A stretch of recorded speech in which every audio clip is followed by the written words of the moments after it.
అనుగ్రహించిన దైవ చిత్తం, అనుమతించిన దైవ చిత్తం.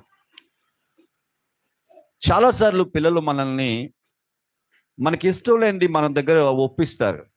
అది పిల్లల యొక్క ధోరణి. మన చేత ఒప్పిస్తారు వాటిని.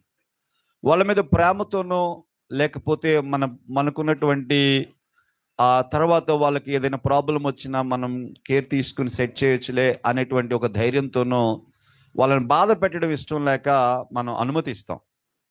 కానీ వాళ్ళకి అది హానికరమేనని వాళ్ళు గుర్తుపట్టరు. మనకు తెలుసు పిల్లల విషయంలో.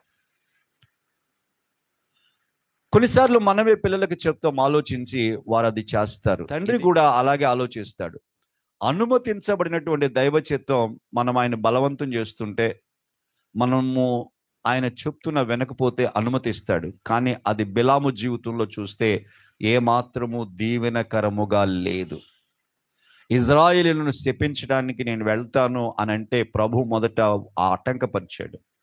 కానీ అతనికి వస్తున్న రాబడిని బట్టి, అతనికి వస్తున్న సంపాదనను బట్టి, అతను కలుగుతున్నటువంటి ఒత్తిడులను బట్టి, అంటే బాలాకు అనే రాజు నుంచి వస్తున్న ఒత్తిడిని బట్టి అతడు తప్పక నిర్ణయం తీసుకుని ముందుకు వెళ్లాల్సి వచ్చింది. అది నష్టాన్ని కలగజేసిందే కానీ అతనికి ఏమి దీవెన తీసుకురాలేదు.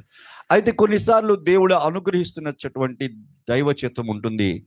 అది గొప్ప ఆశ్చర్యమైన జీవితాన్ని ఘనమైన రీతిలో మన భవిష్యత్తు ఉండడానికి కారణమవుతుంది. సో నేను మీకు జ్ఞాపకం చేస్తున్నటువంటి ఎగ్జాంపుల్ ద్వారా మనం గుర్తుపెట్టుకోవాల్సిన విషయం ఏంటంటే, మనము దేవుని యొద్దకు వచ్చిన తర్వాత మన చిత్తమును కొరకు దేవుని అనుమతి కొరకు ప్రయాసపడే ఓ భక్తి ఉంటుంది. మనము దేవుని ఉద్దేశ్యమును గ్రహించి దాని కొరకే జీవించే ప్రయాసపడే, ప్రయత్నించే, పోరాడే భక్తి ఒకటి ఉంటుంది.